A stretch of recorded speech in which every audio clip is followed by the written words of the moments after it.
मेरा नाम राजेश है। मैं नौकरी तलाश कर करके थक चुका था, लेकिन किसी ने मुझे काम नहीं दिया। घर पर मेरी पत्नी और बच्चे 3 दिन से भूखे थे। घर की स्थिति से परेशान होकर मैंने सड़कों पर भीख मांगना शुरू कर दिया ताकि कुछ पैसे जमा हो सके और पत्नी तथा बच्चों को आज भोजन खिलाया जा सके। लेकिन लोग मुझे गालियां देने लगे, कहते कि युवा होकर भीख मांग रहे हो, तुम्हें शर्म नहीं आती, जाओ जाकर कोई काम धंधा करो। मैं रात को घर पहुंचा तो बच्चे भूखे सो रहे थे। मैंने प्रार्थना के लिए हाथ जोड़ लिए। जब छोटी बेटी भूख से मर गई, पत्नी जोर जोर से मुझे थप्पड़ मारने लगी, कहने लगी कि तुम मेरी बेटी के हत्यारे हो, तुम्हारी वजह से मेरी बेटी की मौत हुई है, तुम निकम्मे हो, किसी काम के नहीं हो। उस समय मेरा दिल तड़प उठा था, मेरी आंखों से आंसू बहने लगे थे। तभी अचानक दरवाजे से कोई अंदर आया। मैंने ध्यान से देखा तो मेरा कलेजा मुंह को आ गया था, क्योंकि वह तो सुबह के 9 बजे के आसपास सड़क पर एक मोची की दुकान पर खड़ा हुआ था, जो अभी तक नहीं आया था और मुझे अपना फटा हुआ जूता सिलवाना था। वही जूता जो अब पहनने लायक तक नहीं बचा था। मैं उसे 5 बार पहले भी सिलवा चुका था।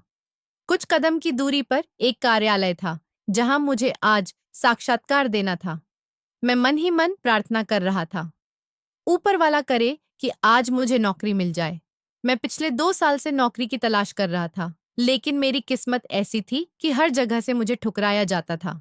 अब तो यह हाल था कि अगर कोई कहता कि गोदाम से बोरे उठाने का काम है, तो मैं वह भी कर लेता था। मेरी 9 महीने की बेटी कमजोर हो चुकी थी। डॉक्टर ने जो दूध का डिब्बा उसे सुझाया था, वह डिब्बा पूरे 600 का था और मेरे पास सिर्फ 400 थे। मेरी पत्नी ने कुछ देर पहले ही फोन किया था, कहने लगी कि राजेश बेटी को रात से बुखार है, उसने कुछ खाया भी नहीं है, उसका दूध खत्म हो चुका है और मेरे शरीर में तो पहले ही खून की कमी है। अपनी बीमारी की वजह से मैं इसे अपना दूध भी नहीं पिला पा रही। देखो, आज कुछ भी हो जाए, तुम दूध जरूर लेकर आना। मैंने उसे कोई जवाब नहीं दिया, बस चुपचाप फोन बंद कर दिया था। मैं उसे क्या कहता कि जूते फट गए हैं, या यह कहता कि कल जिस दुकान पर उम्मीद थी वहां भी सिफारिश मांगी गई है, या यह कहूं कि तुम्हारी शादी जिस जज्बे से की थी आज वही मुझे नचा रहा है। मैंने उसे कुछ नहीं कहा, क्योंकि कुछ कहने की हिम्मत ही नहीं थी। मोची ने अपनी दुकान खोली तो मैंने जूते उसके हवाले कर दिए थे। वह मेरी तरफ देखकर मुस्कुराया, जैसे पहचानता हो कि मैं हफ्ते में कम से कम 2 बार तो यहाँ पर जरूर आता हूँ। उसने कहा, भैया, मैं इस पर सिलाई कई बार कर चुका हूँ, अब तो आपको नए जूते खरीदने पड़ेंगे। मैंने कुछ नहीं कहा था, बस सर झुकाकर खड़ा रहा था। कुछ देर बाद उसने जूते सिलकर वापस दे दिए। मैंने 3 बार जेब में हाथ डाला, 400 में से आरएस ट्वीश निकालकर उसे दे दिए और बाकी वापस जेब में रख लिए थे, जैसे कोई कीमती खजाना हो। कार्यालय का समय हो चुका था। मैंने अपनी फाइल संभाली और उस इमारत की तरफ चल पड़ा था। लिफ्ट खराब थी, सीढ़ियां चढ़ते हुए सांस फूल गया। रिसेप्शन पर बैठे लड़के ने नाम पूछा और कुछ देर के बाद वापस आकर कहने लगा कि सर, आपकी फील्ड के लिए तो फिलहाल कोई रिक्ति नहीं है, लेकिन अगर किसी का संदर्भ हो तो शायद बात बन जाए। मैंने मुस्कुराकर सर हिला दिया था और वापस मुड़ गया था। आज भी इनकार ही मिला, आज भी दरवाजा बंद था। वापसी पर बाजार के पास एक भिखारी को देखा। वह सड़क के किनारे बैठा हुआ था। चेहरा कालिक से भरा हुआ था, कपड़े बहुत पुराने और फटे हुए थे, हाथ में कटोरा था। लोग आते थे, कुछ 200, कुछ 100 तो कुछ 20 के नोट उसके कटोरे में डालकर चले जाते थे। मैंने उसे 2 घंटे तक बैठकर देखा। उसके कटोरे में नोटों का ढेर होता जा रहा था, सिक्के भी खनक रहे थे। 2 घंटे में उसके पास हजारों रुपए जमा हो चुके थे। मैंने इस समय पहली बार सोचा था कि मैं भी यही कर सकता हूँ। क्या मेरे हाथ भी इस काबिल हैं कि किसी के रहम पर फैलाए जा सके? मेरी पत्नी का फोन फिर आया। उसकी आवाज में मिन्नतें थीं, गुस्सा नहीं था, सिर्फ दर्द था। उसने कहा, राजेश प्रिया, बेटी का बुखार तेज हो रहा है, बाकी कुछ मत लाना, मगर दूध जरूर लेकर आना। मेरी तरफ से रोटी नहीं, बस वह डिब्बा हो। मैं कुछ देर खामोश रहा, फिर सामने कोयले वाले के पास गया। कोयला हाथ में उठाया, दोनों हथेलियों पर रगड़ा और फिर वह कालिक अपने चेहरे पर मल ली। मेरा दिल धड़क रहा था, लेकिन चेहरा अब खामोश था। मैंने अपनी सीवी को मोड़कर रख लिया था और जेब से पुराना रूमाल निकालकर सड़क पर बिछा दिया था और उस पर बैठ गया था। पहली बार जीवन में अपने हाथ इस तरह उठाकर दिल अंदर से कांप रहा था। आंखों से आंसू निकल रहे थे, मगर आवाज नहीं निकली।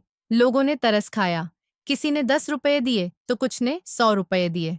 2 घंटे में मेरे पास 1500 रुपए तक हो चुके थे। कुछ ही देर में वह रकम मेरे हाथ में थी, जो मैं एक हफ्ते की मजदूरी से भी शायद नहीं कमा पाता था। उस लम्हे में जीता जागता, लेकिन अंदर कहीं मर रहा था। मैंने वह पैसे जेब में डाले और तेजी से घर की तरफ निकल पड़ा था। चेहरे पर लगी हुई कालिख रुमाल से साफ कर ली थी, लेकिन जो कालिख दिल पर लगी हुई थी वह कैसे मिटती। बार बार जेब में हाथ डालकर पैसे गिन रहा था, जैसे यकीन नहीं आ रहा हो कि सिर्फ कुछ ही घंटे में यह कैसे संभव हो गया। लेकिन हर कदम के साथ मन का बोझ बढ़ता जा रहा था। घर के दरवाजे पर पत्नी इंतजार में खड़ी हुई थी। मेरी शक्ल देखी तो पहले कुछ कहने से हिचकिचाई, लेकिन जैसे ही दूध का डिब्बा मैंने उसके हाथ में दिया, उसकी आंखों में आंसू उभर आए थे। उसने कहा, शुक्र है राजेश, तुम डिब्बा लेकर आ गए। डॉक्टर कह रहा था कि अगर आज इसे दूध नहीं दिया तो कमजोरी से कुछ भी हो सकता है। मैंने उसकी तरफ देखा।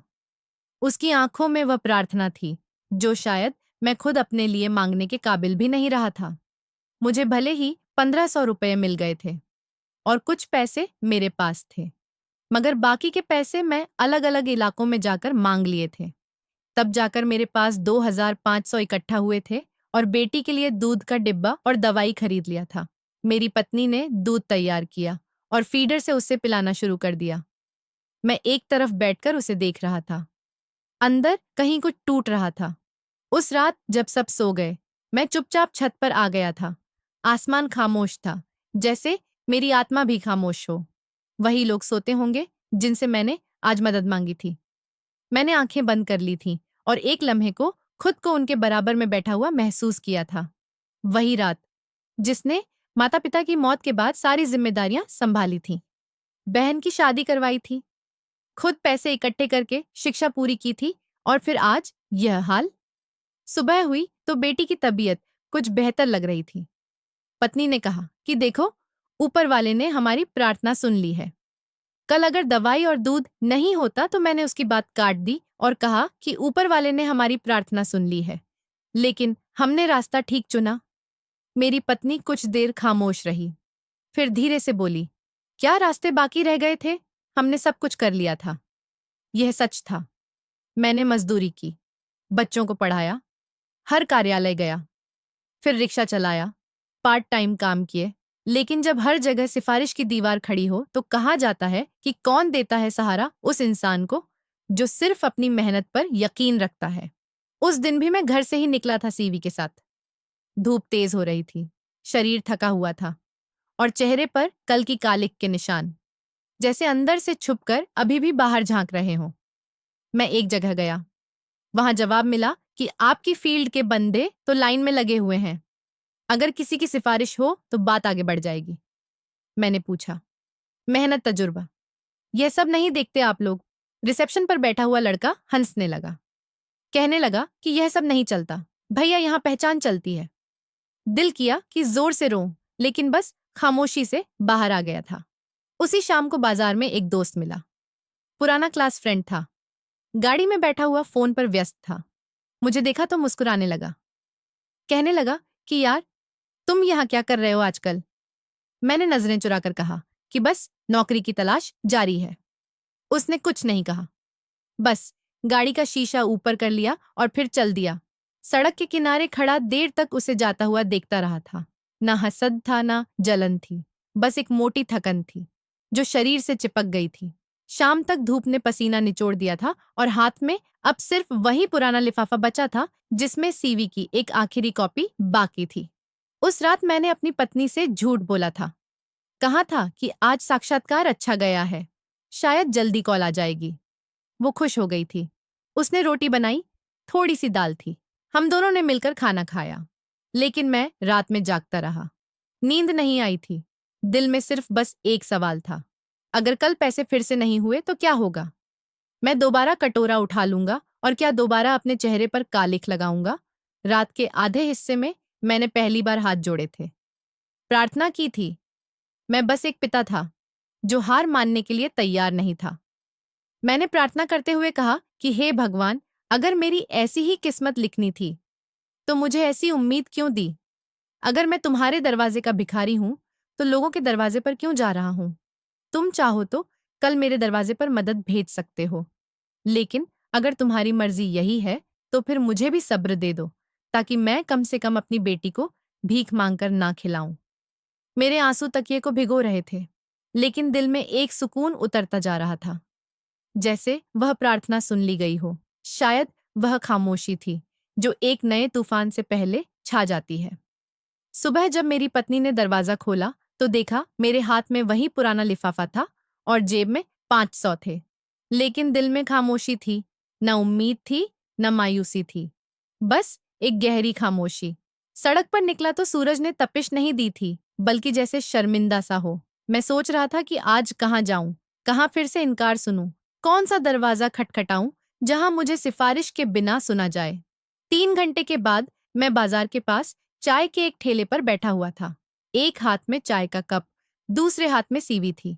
सामने वही भिखारी बैठा हुआ था जिसे मैंने परसों देखा था। उसका चेहरा आज भी काला था, न जाने धुएं की राख थी या कोयले की कालिख, पर उसकी आंखें सफेद थीं। इतनी सफेद जैसे बरसों की भूख ने आंखों से सारी रोशनी चूस ली हो। अब सिर्फ सफेदी बाकी रह गई हो।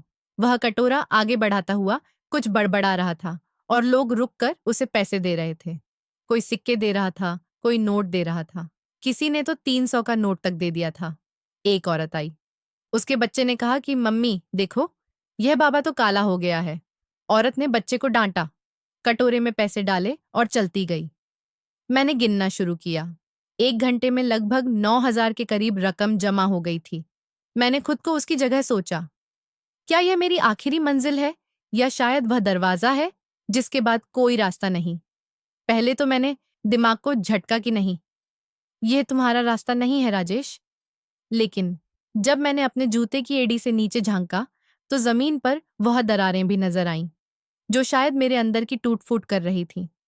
मैं कुछ देर इसी भिखारी के करीब जाकर बैठ गया था। उसने देखा और फिर नजरें झुका ली थीं। शायद वह पहचान गया था कि मैं भी इसी दुख का मुसाफिर हूं, जिसके आखिर में सब्र का बोर्ड लटक रहा है, लेकिन पेट का खाली कमरा चीख रहा है। कुछ देर बाद वह उठा और चला गया था। मैं पीछे बैठा सोचता रहा। दिल ने कहा कि यह गलत है, लेकिन पेट ने कहा गलत तुम्हारी बेटी बीमार है, तुम्हारे पास कोई रास्ता नहीं है। मैंने आंखें बंद की और वह नजारा याद आया जब पत्नी ने कहा था कि मेरे लिए कुछ मत लाना, लेकिन बेटी के दूध का डिब्बा जरूर लेकर आना। वह एक माँ की आवाज थी, और माँ की आवाज को सिर्फ पिता ही समझ सकता है जब उसके हाथ खाली हो। मैं उठा, करीब की दुकान से कोयला खरीदा। जेब में कपड़ा था और दिल में शर्मिंदगी थी। एक वीरान कोने में जाकर हाथों पर कोयला रगड़ा, फिर वही कालिख चेहरे पर मली। आईने में अपना चेहरा देखा तो पहचानने से इनकार कर दिया। यह मैं नहीं था, लेकिन शायद वही मुझे बनना पड़ेगा जो मेरी बेटी को जीवन दे सके। मैंने बाजार के किनारे पर बैठकर रुमाल बिछाया। कोई शब्द नहीं बोला, ना हाथ फैलाए, बस सर झुकाकर बैठ गया। आंखों से आंसू गिरने लगे थे। पहला नोट 20 का आया था, फिर कोई और आया, 50 रखकर चला गया। एक आदमी ने आकर 300 का नोट दिया और मेरी तरफ देखकर कुछ ठहरा, जैसे समझ गया हो, फिर चल दिया था। मैंने आंखें बंद कर ली थीं और वह सब चेहरे याद आए थे जो कभी मेरे बहुत करीब थे और आज किसी एयर कंडीशन कार्यालय में बैठे मेरी बेबसी पर तरस खा रहे होंगे। 1 घंटे में मेरे पास 9,000 के करीब हो चुके थे, और वह सारे लोग जो मेरे कटोरे में नोट रख रहे थे, शायद उन्हें अंदाजा नहीं था कि वह पिता की इज्जत खरीद रहे हैं। तब मुझे अपनी बेटी का चेहरा याद आया, वो कमजोर सांसें, वो नन्हे हाथ जो अभी पूरी तरह से खुलने भी नहीं सीखे थे, और मैंने सर झुका दिया था। जब सूरज ढला, मैंने रूमाल को समेटा, पैसे गिने और चेहरे से कालिख साफ करने की कोशिश की। घर लौटा तो मेरी पत्नी मेरा इंतजार कर रही थी। उसने सवाल नहीं किया, बस पैसे लिए बाजार जाने की तैयारी करने लगी। बेटी रो रही थी। मैंने उसे गोद में उठाया, उसके माथे को चूमा और महसूस किया कि वह पहले से बेहतर लग रही है। मेरी पत्नी ने जाते जाते कहा कि राजेश, तुम खामोश हो, कुछ हुआ है क्या? मैंने झूठ नहीं बोला, बस खामोशी से सर हिला दिया। ना इनकार किया, सिर्फ खामोश रहा, क्योंकि कुछ सच इतने कड़वे होते हैं कि जुबान उन्हें बयान नहीं कर पाती। रात को जब सब सो गए, मैं छत पर जाकर बैठ गया था। हवा ठंडी थी, आसमान पर चांद आधा था, जैसे मेरी इज्जत और भूख के बीच एक लकीर थी। वो आज मिट गई। मैंने दिल में यह शब्द दोहराए और आंखों से वह आंसू बहने लगे जिन्हें दिन भर रोक कर रखा था। क्योंकि पिता की आंखें कमजोर नहीं होती, मगर नम जरूर हो जाती हैं। मेरी पत्नी की वापसी पर बेटी को दूध मिला और पहली बार कई दिनों बाद वह नींद में मुस्कुराती नजर आई थी। उसके नन्हे होठों पर मुस्कुराहट फैल गई थी, जिसमें जीवन की रौनक लौटती हुई महसूस हो रही थी। मेरी पत्नी ने मेरे कंधे पर हाथ रखा और कहने लगी कि ऊपर वाले की कृपा से अब हमारी बेटी ठीक हो जाएगी। मैं मुस्कुराने लगा और जवाब नहीं दिया। बेटी को देखने लगा। वह कमजोर हाथों से फीडर थामे दूध पी रही थी, जैसे वह लड़ाई जीतने के बाद थक गई हो। मगर मेरे अंदर एक तूफान चल रहा था। शरीर बैठा था, मगर आत्मा किसी और कमरे में जा चुकी थी। माँ की अदालत लग चुकी थी और मैं इसका मुजरिम बनकर खड़ा हुआ था। मेरी पत्नी खुशी से खाना बना रही थी। चूल्हे की आग में, चम्मच चलाती हुई आवाजों में वह सुकून छुपा हुआ था, जिसका मैं सालों से इंतजार कर रहा था। लेकिन मैं जानता था, यह सुकून खरीदा गया है। कीमत अदा की गई है, इज्जत की कीमत। रात को सब सोने चले गए। मैंने कमरे की लाइट बंद कर दी और चुपचाप दीवार के साए में खड़ा हो गया था। कमरे में अंधेरा था, मगर मेरे अंदर एक रोशनी जाग रही थी। वो रोशनी जो अंधेरे को खरोचती है, जिसे हम माँ कहते हैं। ये तुमने क्या किया? कल तक जो भिखारी को अजीब सी नजरों से देखते थे, आज उसकी जगह ले ली। तुमने कितनी मेहनत की थी, दिन रात एक कर लिए थे। इस दिन के लिए क्या यही सपने देखे थे तुमने अपनी बेटी को गोद में लेकर फुटपाथ पर मांगने के लिए? यह सवाल मेरे अंदर ही अंदर गूंजने लगे थे, जैसे कोई अदालत लगाकर मेरा फैसला सुना रहा हो। मैंने आंखें बंद कर ली थीं, तो वही नजारा फिर से सामने आ गया था। मेरा काला चेहरा रूमाल पड़ा हुआ और वह चलते हुए लोग जो पैसे डाल रहे थे, जैसे मैं कोई इंसान नहीं, तरस की वजह हूं। मैंने अपने हाथ देखे जिन्होंने कभी पेन पकड़ा था, आज वही हाथ कटोरा बन गए थे। कल तक दर्जनों जगह पर सीवी थमाता था, आज वही हाथ खामोशी से झुके सर के साथ आंखों से मांग रहे थे। मेरी पत्नी की आवाज आई, राजेश, सो जाओ, सुबह जल्दी निकलना है ना? मैंने कहा कि हाँ, सोना तो है, लेकिन मैं जानता था कि नींद नहीं आएगी। मैं बिस्तर पर लेटा हुआ था। बेटी मेरे साथ थी। मेरे अंदर जैसे कोई बार बार कान में कह रहा हो कि भीख मांगकर पैसे कमाने से पेट भर जाता है तुम्हारा। ऐसा करना प्रार्थना नहीं, बद्दुआ बन जाता है। मैंने करवट ली और छत को देखने लगा। वहां सिर्फ पंखा चल रहा था, लेकिन मुझे वह छत याद आ गई थी जहां कल मैं बैठा आसमान से सवाल कर रहा था। आज मैं खुद से सवाल कर रहा था। मैंने खुद को समझाने की बहुत कोशिश की कि यह सब मजबूरी है। तुम्हारे पास और कोई रास्ता नहीं था। तुम्हारी बेटी बीमार थी। तुम पिता हो और क्या करते? मगर अंदर की आवाज ने कहा कि हाँ, तुम पिता हो, लेकिन इज्जत के बिना क्या तुम यही सिखाओगे अपनी बेटी को कि मुश्किल समय में उसूल छोड़ दो? मेरे दिल ने जब कहा कि मेरी बेटी मर रही हो तो उसूल नहीं, दवा चाहिए होती है। मैंने फिर कहा, तो कल भी दवा चाहिए होगी, फिर परसों भी, और हर बार तुम यही करोगे क्या? कब तक राजेश, कब तक? मैं उठकर बैठ गया था।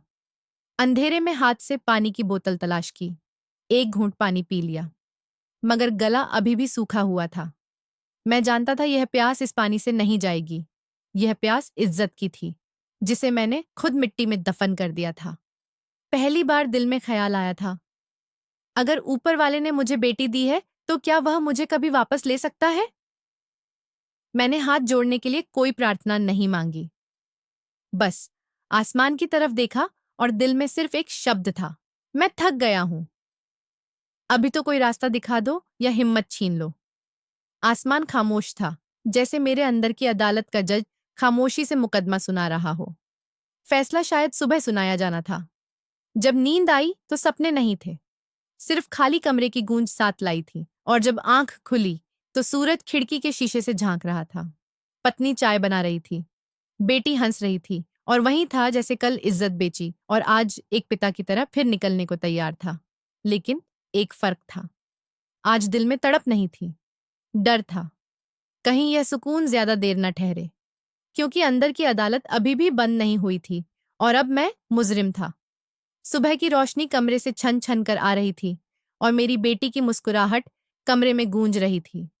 मेरी पत्नी ने चाय का कप थमाया था और कहा था कि आज बेटी का बुखार भी नहीं है और इसकी हंसी भी लौट आई है। उसने कहा, तुमने बहुत बड़ा सहारा दिया है राजेश। मैंने चाय का घूंट लिया, हल्की सी झूठी मुस्कुराहट अपने होठों पर लाई, मगर अंदर वही सन्नाटा था। रात की अदालत का फैसला भी सुनाया नहीं गया था और मैंने फैसला सुने बिना ही गुनाह का रास्ता अपना लिया था। उस दिन मैंने दोबारा कोयला खरीदा, चेहरा काला किया, वहीं पुराना रुमाल बिछाया और फुटपाथ पर जाकर बैठ गया था। यह अब मेरा रूटीन बनता जा रहा था। पहला दिन मुश्किल था, दूसरा दिन आसान हुआ और तीसरे दिन मैंने महसूस किया कि मैं इस काम में माहिर होता जा रहा हूँ। लोग आते हैं, पैसे डालते हैं और चले जाते हैं। मैं सर झुकाए आंसू बहाता रहता हूँ। अब मैं जान गया था कौन से इलाके में तरस ज्यादा मिलेगा, कौन सी गली में हमदर्दी वाले लोग रहते हैं और किस समय भीड़ ज्यादा होती है। 3 हफ्ते गुजर चुके थे। रोज 6 या 7 घंटे से ज्यादा मैं बैठा रहता था और हर रोज एक अच्छी खासी रकम लेकर वापस आता था।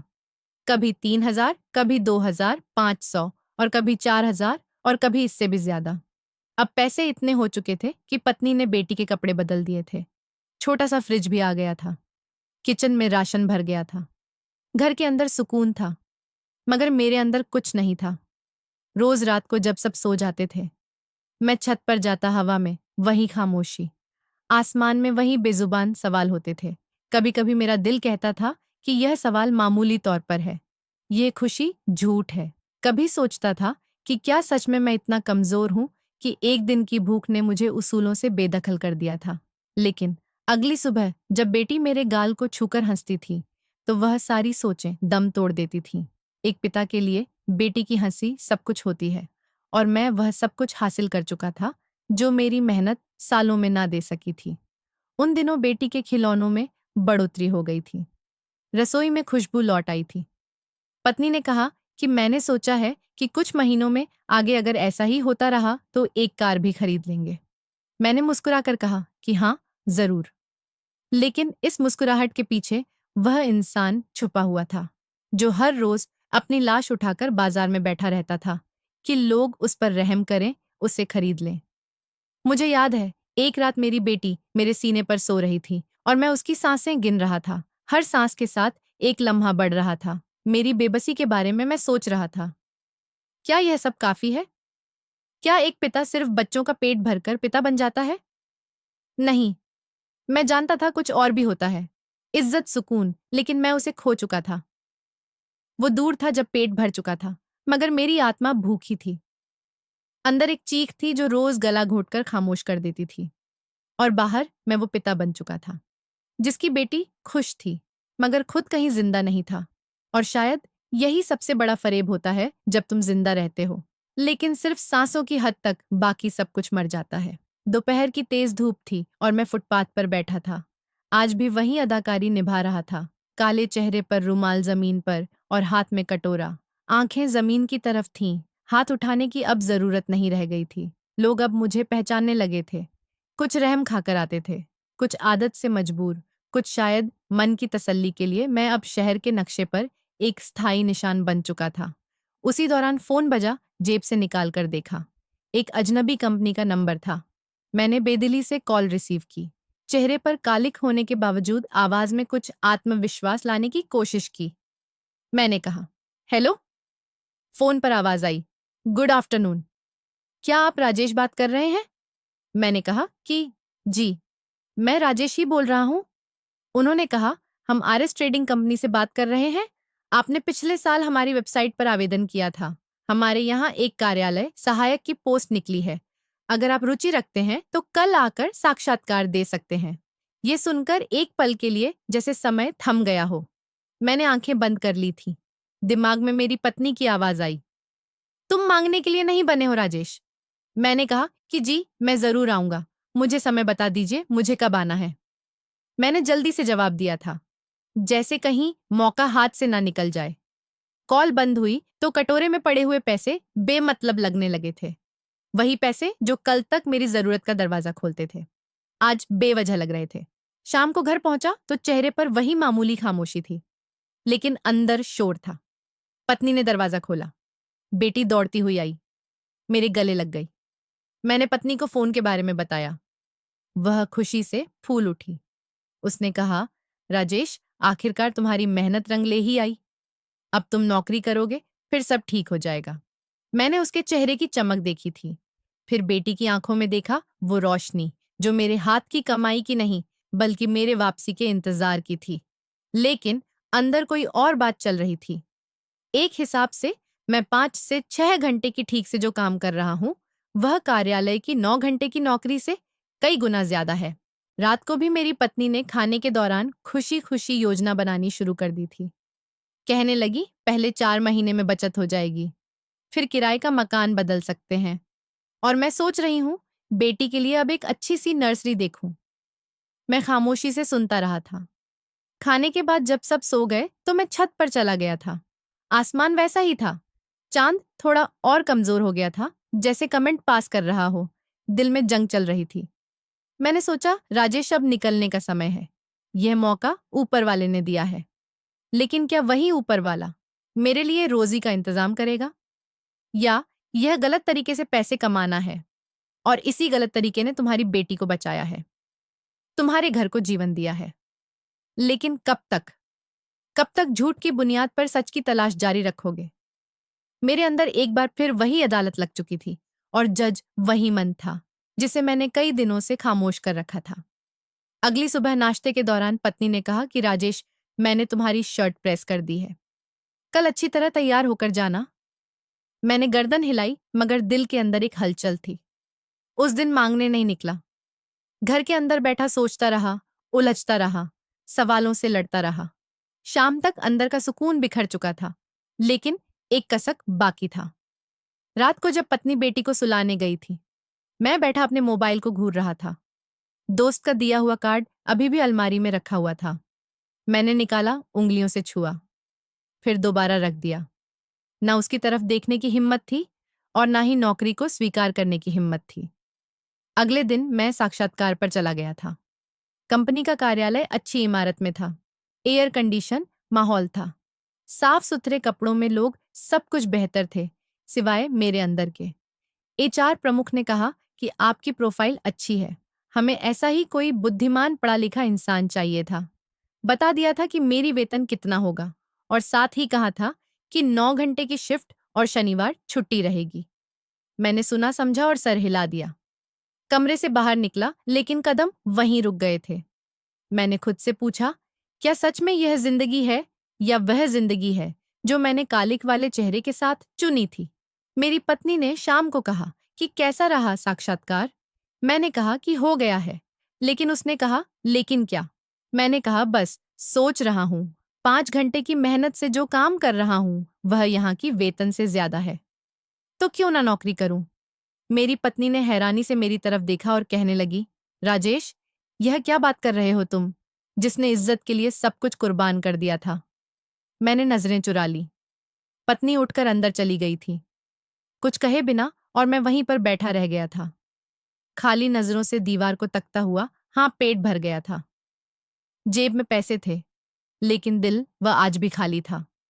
और जब ऊपर वाला दरवाजा खोलता है, तो सिर्फ देता नहीं, जांचता भी है कि कौन दस्तक देता है और कौन दरवाजे से मुंह मोड़ लेता है। दिन गुजरते जा रहे थे। मैं अब एक रूटीन का हिस्सा बन चुका था। सुबह नाश्ता, कोयला, चेहरे पर कालिख रुमाल। वही जगह, वही अंदाज, वही प्रार्थना और वही सुकून। घर में अब तंगी नहीं थी। पत्नी खुश थी, बेटी सेहतमंद थी, और हर चीज अपने मुकाम पर थी, और मैं दिन में एक किरदार बन चुका था। रात को एक भक्त बन जाता था। मैं हर दिन पूजा पाठ करता था। भगवान के आगे हाथ जोड़कर रोकर माफी मांगता था। भगवान से कहता था कि मैं मजबूर था, मेरी बेटी बीमार थी। तुम तो जानते हो, मेरा दिल, मेरी नीयत, मेरा दुख। और हर बार दिल से आवाज आती थी, ऊपर वाला बहुत बड़ा है, वह माफ कर देगा। मगर कुछ तो था जो माफ नहीं हो रहा था। मेरी पत्नी दिन ब दिन खामोश होती जा रही थी। पहले जो हर बात में हंसती थी, अब खामोश नजरों से सिर्फ मुझे देखती रहती थी। मैं उसकी आंखों में वह सवाल पढ़ सकता था जो वह जुबान से नहीं कहती थी, और शायद इसीलिए कभी नहीं कहती थी, क्योंकि वह जान चुकी थी कि मैं सुनना नहीं चाहता। एक रात मैं अपनी प्रार्थना में मग्न था कि मेरे पीछे से मेरी पत्नी की धीमी सी आवाज आई कि भगवान के आगे प्रार्थना करने से पहले अपनी नीयत ठीक कर लो। इस तरह प्रार्थना स्वीकार नहीं होती। मेरा दिल कांप गया था कि आपकी प्रार्थना बर्बाद हो रही है। मैंने भगवान की तरफ देखते हुए दिल में कहा कि मेरी नीयत तो ठीक है, बस हालात खराब हैं। लेकिन उस दिन मुझे पहली बार लगा कि शायद मैं खुद को झूठ बोलने लगा हूं। मुझे अब मजबूरी का शब्द इतना सहारा देता था कि जैसे वही मेरी छत हो। मैं अपने हर फैसले को इसी पर्दे में छुपा देता था और रोज प्रार्थना में माफी मांगकर अपने गुनाहों को हल्का करने की कोशिश कर रहा था। मगर सच यह था कि मेरी आत्मा अब बोझल होती जा रही थी। कभी कभी मैं अपनी बेटी को गोद में लेता, उसके चेहरे को देखता और दिल में सोचता कि क्या यही मुस्कुराहट मेरे पश्चाताप का जरिया है या फिर मेरी आजमाइश का। मेरी पत्नी अक्सर रात को बेटी के साथ सोया करती थी और मैं जागता रहता था। छत पर बैठकर सितारों से बातें करता था, अपने आप से दलीलें देता था कि सब ऐसा करते हैं, क्या फर्क पड़ता है, मैं तो ऊपर वाले से अपनी माफी मांग लेता हूँ, प्रार्थना करता हूँ, गरीबों को खाना देता हूँ। एक दिन मेरी पत्नी ने कहा कि राजेश, मैंने ऊपर वाले से मांगा था कि तुम वापस आ जाओ, पर मैंने यह नहीं मांगा था कि तुम खुद को खो दो। मैं खामोश रहा, क्योंकि यह सच था कि मैं सच में खुद को खो चुका था। अपने उसूल, अपनी खुददारी, अपनी पहचान, सब कुछ। और अजीब बात यह थी कि जितना मेरा पेट भर रहा था, उतनी ही मेरी आत्मा खाली हो रही थी। हर रोज घर में कोई नई चीज आती थी, कभी बर्तन, कभी पंखा, कभी मोबाइल। लेकिन मेरी रातें बेचैन हो चुकी थीं। एक दिन प्रार्थना के बाद मेरी बेटी मेरे साथ खेल रही थी। उसने मेरे चेहरे को छूकर कहा कि पापा, आप काले क्यों हो जाते हो? सुबह के समय मैं चौंक गया था। मेरी पत्नी ने फौरन बेटी को चुप करवा दिया था और मुझे देखा। मेरी आंखों में कुछ भी कहने की इजाजत नहीं थी, ना कुछ कहने की हिम्मत थी। मेरी पत्नी ने कहा कि बेटी भी अब समझने लगी है। राजेश, आज वह पूछ रही है, कल को कोई और सवाल करेगी तब तुम क्या करोगे? मैंने कहा, जब तक वह बड़ी हो जाएगी तब की तब देखा जाएगा। मेरी पत्नी ने धीरे से कहा कि नहीं राजेश, तुमने यह सोचकर रास्ता चुना कि तुम मजबूर हो, लेकिन तुम अब इस काम के आदी हो गए हो। मजबूरी खत्म हो गई है, मगर तुम रुके नहीं हो। मेरे पास कोई जवाब नहीं था। मैंने अपनी पत्नी से नजरें चुरा ली थी और बेटी की तरफ देखा था। वो खिलौनों से खेल रही थी। उसकी अच्छी सेहत और अच्छी हंसी भरपूर बचपन था। लेकिन मेरे अंदर एक कमी फैलती जा रही थी। उस रात मैंने बहुत शिद्दत के साथ पूजा की थी।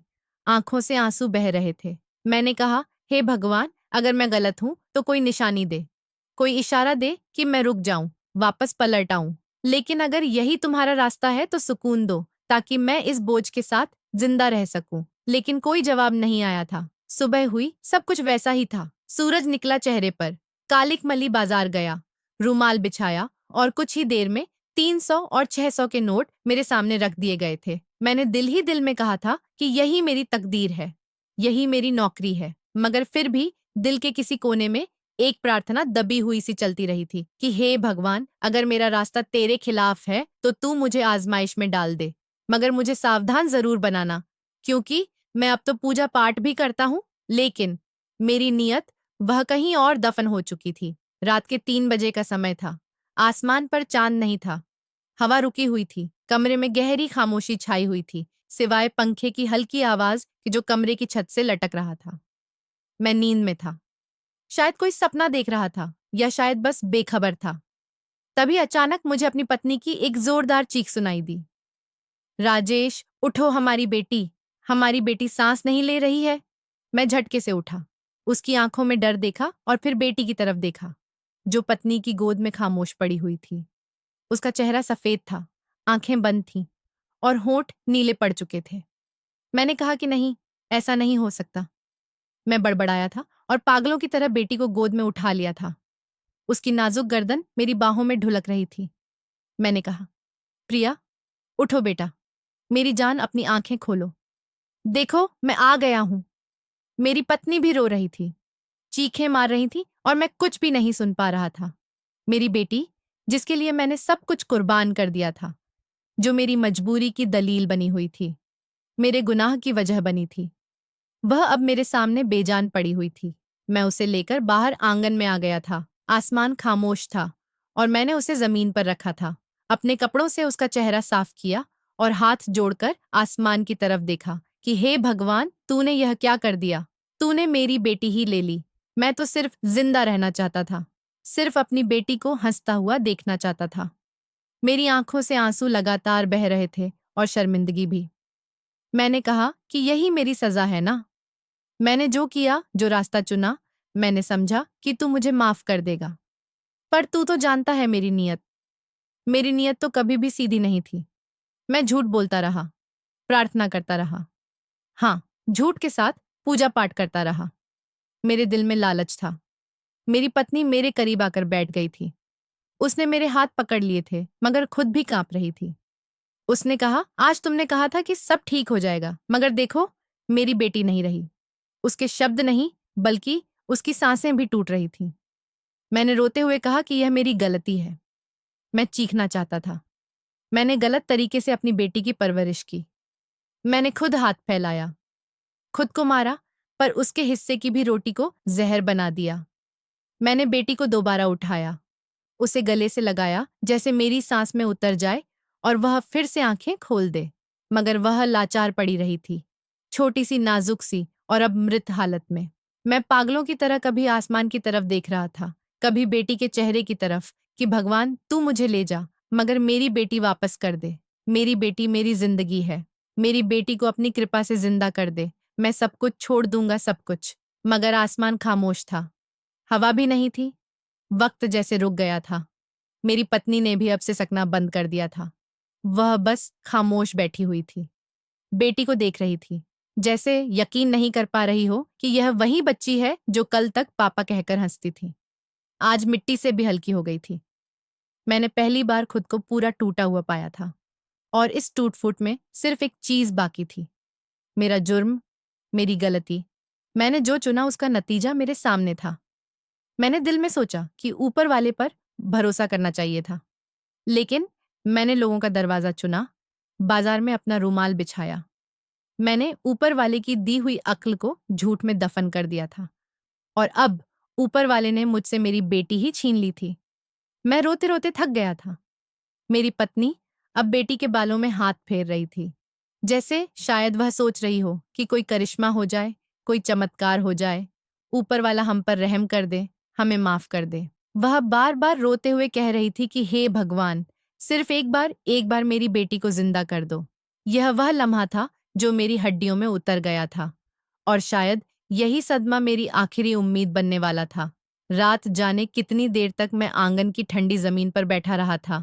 बेटी को सीने से लगाए हुए आंखों से आंसू बह रहे थे, होठों पर कांपती हुई प्रार्थना थी और दिल में बेआज फरियाद थी, जो शायद आसमान के किसी दरवाजे से टकरा रही थी। मेरी पत्नी मेरे साथ थी और मेरी बेटी मेरी गोद में थी, वही नाजुक शरीर, वही खामोश चेहरा। और मैं बार बार कह रहा था, प्रिया बेटी, मेरी बेटी, पापा की जान, पापा की बात सुनो, एक बार आंखें खोलो। एक बार बस दिल में एक ही सदमा गूंज रहा था कि मेरी बेटी को वापस दे दो भगवान। मैं सब कुछ छोड़ दूंगा, सब सिर्फ अपनी बेटी की खातिर, मेरी बेटी की वजह से सब कुछ लौटा दो। फिर ना जाने कब आंगन की जमीन पर ही मेरी आंख लग गई थी। बेटी गोद में थी, चेहरा आंसुओं से भीगा हुआ था और दिल में वह बोझ जिसने मेरी आत्मा को चीर दिया था। और जब मेरी आंख खुली तो मेरी बेटी रो रही थी, वही नन्ही सी आवाज जो कानों में पड़ी तो जैसे कोई मीठा गीत सुन लिया हो। मैं एकदम से सीधा हुआ था, आंखें खोलकर सामने देखा तो प्रिया मेरे बराबर में लेटी हुई थी। वह जिंदा थी, पूरी तरह से। गर्म सांसों के साथ मेरी पत्नी जल्दी से मेरे करीब आई और प्रिया को गोद में ले लिया।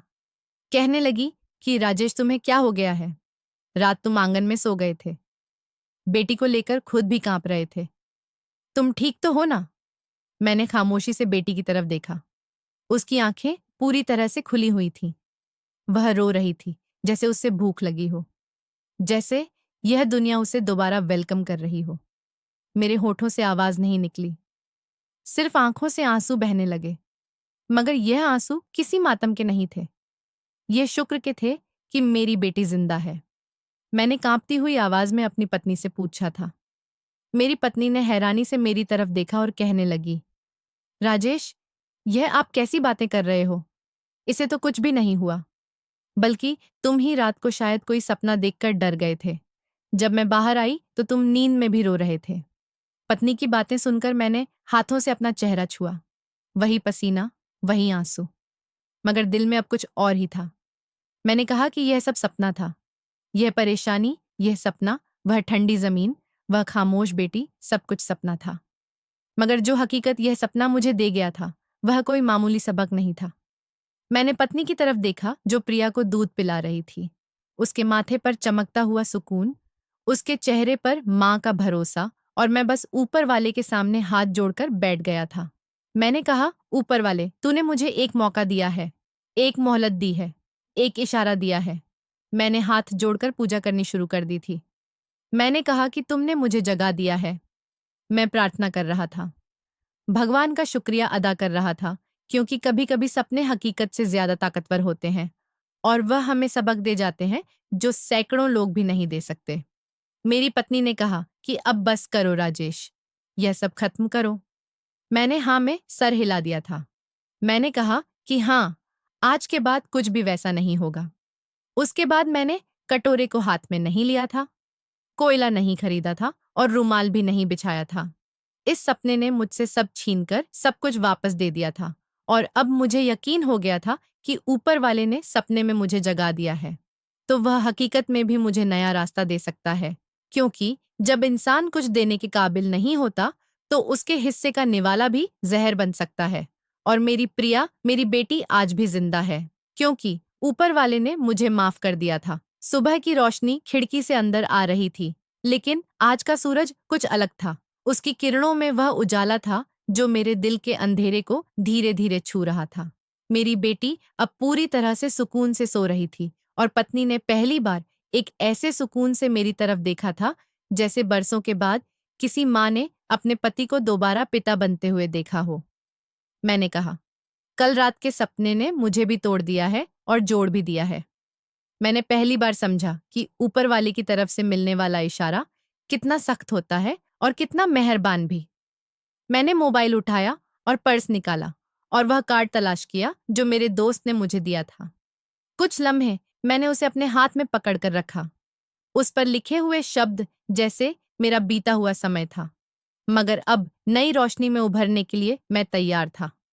मैंने कार्ड पर लिखे नंबर डायल किया, तेज आवाज में कहा कि हेलो संजय, मैं राजेश बोल रहा हूँ। कुछ लम्हे खामोशी रही, फिर आवाज सुनाई दी, राजेश, यार, तुम कहाँ गायब हो गए थे? मैं तो तुम्हारा इंतजार कर रहा था कि तुम्हारा कब फोन आएगा। मैंने हल्की आवाज में कहा कि संजय, मुझे काम चाहिए कुछ भी, लेकिन अब हाथ फैलाने का नहीं, पसीना बहाने का इरादा है। संजय ने हंसते हुए कहा कि काम है मेरे पास, और तुम जैसे इंसान के लिए इज्जत से बढ़कर कुछ नहीं। आ जाओ, बाकी बात यहीं करते हैं।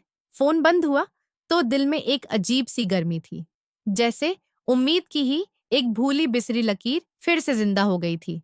नाश्ते की तैयारी में मेरी पत्नी व्यस्त थी। मैंने पास जाकर धीरे से कहा कि आज से सब कुछ बदलने वाला है। मैंने संजय को फोन किया था, उनके साथ काम शुरू कर रहा हूं। मेरी पत्नी रुक गई, मुझे देखा और बिना कुछ कहे आंखों से प्रार्थना करने लगी। उसकी खामोशी ने मुझे वह हौसला दिया था जो शायद किसी हजार शब्दों से भी ज्यादा था। उसी दिन मैं तैयार हुआ, वही पुरानी शर्ट पर। जब मैं दफ्तर पहुंचा तो संजय ने मुझे गले लगाकर वेलकम कहा।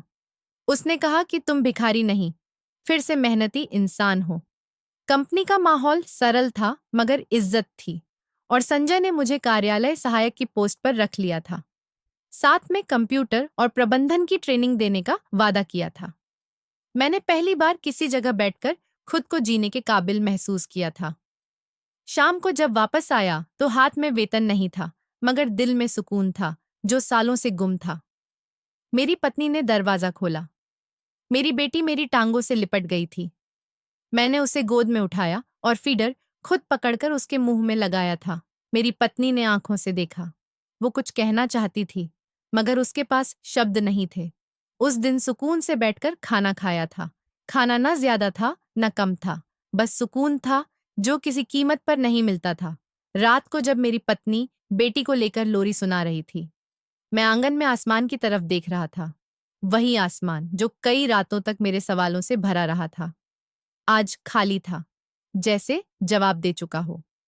मैंने आंखें बंद कर ली थीं और दिल से कहा कि अब कालिख नहीं मलूंगा, कटोरा हाथ में नहीं उठाऊंगा, फुटपाथ पर नहीं बैठूंगा। अब मेरे हाथ सिर्फ प्रार्थना के लिए उठेंगे और सिर्फ ऊपर वाले के आगे ही झुकूंगा। यह नई सुबह थी, नया सफर था और एक नया रास्ता था जिस पर कदम तो थकेंगे मगर आत्मा कभी नहीं थक सकती। संजय की कंपनी में मुझे नौकरी करते हुए 7 महीने गुजर गए थे। मैंने हर दिन को अपने लिए गलती की माफी समझा था। एक कुर्बानी, एक सफाई, फुटपाथ, कटोरा, वो कालिक वाला चेहरा अब सब बीते हुए समय की धुंध में कहीं गायब सा हो गया था, मगर वहां की फाइल में हमेशा के लिए सेव हो चुका था। मेरी जिम्मेदारी कार्यालय सहायक की थी, लेकिन मैंने जिम्मेदारी को इज्जत के साथ पूरा किया था। समय पर मैं कार्यालय जाता था, दिल लगाकर काम करता था और एक दिन संजय ने मेरे कंधे पर हाथ रखा। कहने लगा कि राजेश, अब तुम सिर्फ सहायक नहीं, मेरा लेफ्ट हैंड हो। अगले महीने से बिक्री प्रबंधक के तौर पर काम संभालोगे।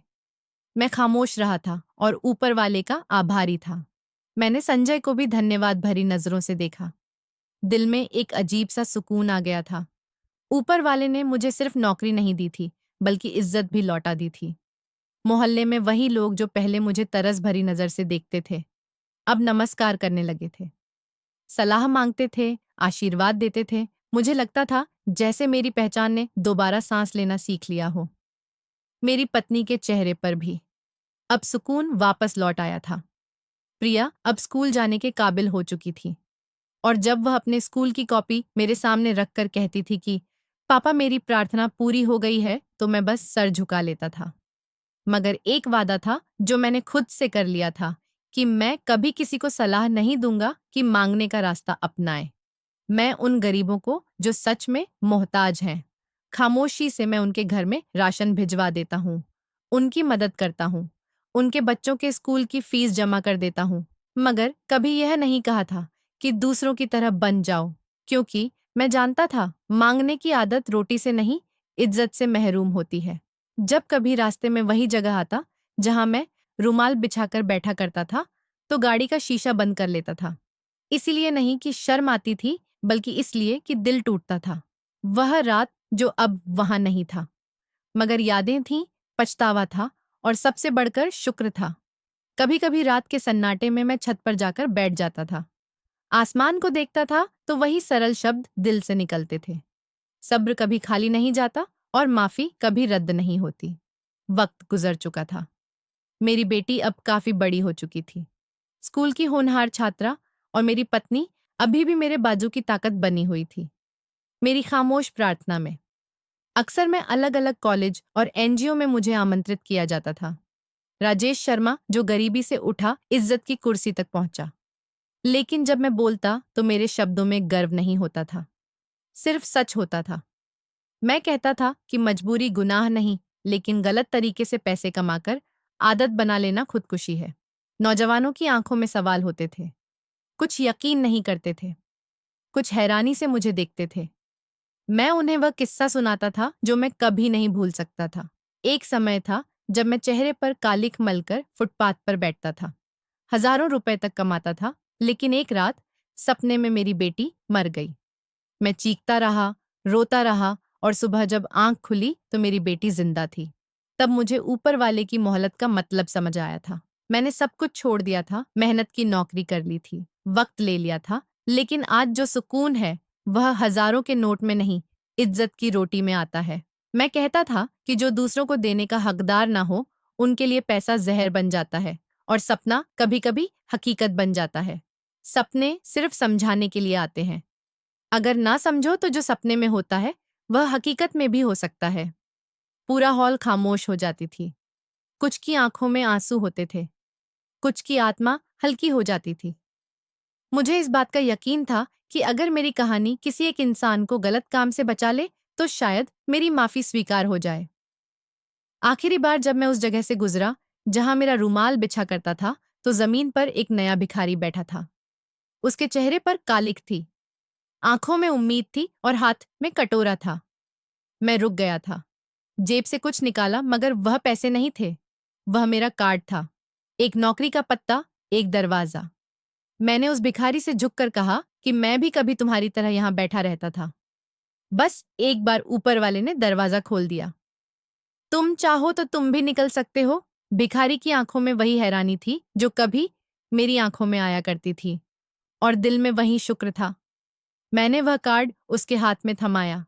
वह गंदा फटे हाल इंसान जिसने मुझे एक तक देखा, ना तो धन्यवाद दिया और ना ही कुछ कहा। उसके चेहरे पर कालिख थी, पर उसकी आंखों में विवशता नहीं, बल्कि सिर्फ उम्मीद की तलाश दिख रही थी। मैंने मुड़कर अपनी कार का दरवाजा खोला, पर अचानक रुका। मैंने दोबारा उस भिखारी की तरफ देखा और कहा, याद रखना, मजबूरी तुम्हें कटोरा थमा सकती है, लेकिन आदत तुम्हें इंसानियत से महरूम कर देती है। मैंने एक बहुत बड़ी कीमत चुकाई है, तुम मत चुकाना। वह बस चुपचाप बैठा रहा, कार्ड को निहारता रहा। मैंने धीरे से कार चलाई और आगे बढ़ गया। मेरी पत्नी ने बगल की सीट से मेरी तरफ देखा। उसकी आंखों में आज डर नहीं, बल्कि गहरा प्रेम और सम्मान था। क्या हुआ? उसने पूछा। मैंने गाड़ी धीमी की और एक गहरी सांस ली। कुछ नहीं, बस अपनी परछाई को एक और मौका दे आया हूं। वह घटना मेरे जीवन का अंतिम अध्याय नहीं, बल्कि एक नए अध्याय की शुरुआत थी। संजय की कंपनी में मेरा सफर तेजी से आगे बढ़ रहा था। बिक्री प्रबंधक बनने के बाद मैंने अपने काम में कभी कोई कसर नहीं छोड़ी। मेरी ईमानदारी, जो पहले झूठ के पीछे छिपी थी, अब मेरा सबसे बड़ा औजार बन गई थी। काम मेरा धर्म बन गया था और मेरी आत्मा का खालीपन अब भर चुका था। मेरी बेटी प्रिया अब 12 साल की थी। वह स्कूल की सबसे होनहार छात्रा थी। एक शाम जब मैं दफ्तर से थका हारा लौटा, तो प्रिया मेरे लिए एक हाथ से बनाया हुआ कार्ड लाई। उस पर लिखा था, पापा आप मेरे हीरो हो, आपकी तरह मैं भी सच के रास्ते पर चलूंगी। मैंने उसे गले से लगा लिया। उस पल मुझे महसूस हुआ कि मेरा सबसे बड़ा पुरस्कार मेरे हाथ में था। मेरी बेटी का भरोसा और मेरी पत्नी का सुकून। मेरी पत्नी, जिसने बरसों तक मेरी बेचैनी झेली थी, अब घर के हर कोने में शांति बिखेरती थी। एक रात छत पर, जहां कभी मैं सितारों से अपनी बेगुनाही की दलीलें देता था, मैं और मेरी पत्नी हाथ पकड़े बैठे थे। वह बोली, राजेश, मुझे खुशी है कि तुमने खुद को वापस पा लिया। उस रात जब तुम आंगन में बेहोश पड़े थे और बेटी ठीक थी, मुझे उसी पल यकीन हो गया था कि ऊपर वाले ने तुम्हें माफ कर दिया है। यह सिर्फ एक सपना नहीं था, यह तुम्हारी आत्मा का चित्कार था जो तुम्हें रास्ता दिखा गया। मैंने धीरे से जवाब दिया, हाँ, ऊपर वाले ने मुझे मेरी नीयत की गंदगी आईने में दिखा दी थी। मुझे लगा था कि मैं सिर्फ जिंदा रहना चाहता हूं, लेकिन सच यह था कि मैं गुनाह के साए में मर रहा था। आज मैं एक सफल व्यवसायी हूं, जिसने अपना खुद का कारोबार शुरू कर दिया है। मेरी कंपनी का नाम प्रिया एंटरप्राइजेज है। मेरी सफलता की नींव धन पर नहीं, बल्कि ईमानदारी और कड़ी मेहनत पर टिकी है। जब भी मैं किसी कॉलेज या मंच पर बोलता हूं, मेरी कहानी का अंत हमेशा वही होता है।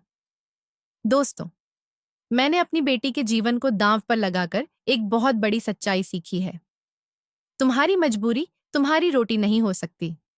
गरीबी गुनाह नहीं है, लेकिन झूठ को अपना पेशा बना लेना, अपनी आत्मा को बेच देना है। मैंने अपने हाथ से कालिख धोई है और मेरी सबसे बड़ी कमाई अब मेरे बैंक खाते में नहीं, बल्कि मेरी बेटी की आंखों में दिखने वाले गर्व में है। अगर तुम भी किसी गलत रास्ते पर हो और ऊपर वाले से कोई इशारा मांग रहे हो, तो याद रखना, वह तुम्हें कोई चमत्कारी निशानी नहीं देगा। वह तुम्हें सिर्फ एक मौका देगा, एक सपना दिखाएगा, एक अंदर की बेचैनी देगा, या एक दूसरा रास्ता देगा। जैसे मेरे दोस्त संजय का कार्ड। उस मौके को पहचानना तुम्हारा काम है। मैंने मांगा था कि या तो वह मुझे माफ कर दे, या फिर मेरे गुनाह के साथ जीने का सुकून दे दे। उसने मुझे तीसरा रास्ता दिया, जागो और बदल जाओ। इसलिए कटोरा मत उठाओ, बल्कि अपनी हिम्मत और हुनर को उठाओ, क्योंकि जो पसीना तुम बहाते हो, उसकी रोटी का स्वाद उस सोने से भी मीठा होता है जो तुम झूठ बोलकर कमाते हो। मैंने अपनी बात खत्म की और पूरे हॉल में देर तक तालियां गूंजती रही। मुझे पता था कि अब कोई राजेश शर्मा से सलाह नहीं लेगा कि मांगना कैसे है, बल्कि सब यह जानना चाहेंगे कि मेहनत से जीना कैसे है। वही मेरी जिंदगी की सबसे बड़ी सीख है। ईमानदारी सिर्फ एक नीति नहीं, बल्कि जीवन की वह नींव है जिस पर सच्चा सुकून और समृद्धि टिकी होती है। ईश्वर का न्याय तुरंत नहीं होता, लेकिन जब होता है तो वह सपना बनकर आता है ताकि हकीकत को बदल सके। मेरा सफर सिर्फ एक आदमी के वापस आने की कहानी नहीं है, बल्कि उस इंसानियत की वापसी की कहानी है जिसे मैंने लालच की कालिक से ढक दिया था। आज मेरे पास सब कुछ है क्योंकि मैंने सब कुछ छोड़ दिया था। तो दोस्तों, यह थी आज की कहानी। इस कहानी पर आपकी क्या राय है? कमेंट में जरूर लिखिए। अगर आपको कहानी पसंद आई हो तो वीडियो को लाइक करें, चैनल को सब्सक्राइब करें और बेल आइकन दबाकर ऑल पर सेट कर लें ताकि नए वीडियो की सूचना आपको तुरंत मिल सके। धन्यवाद।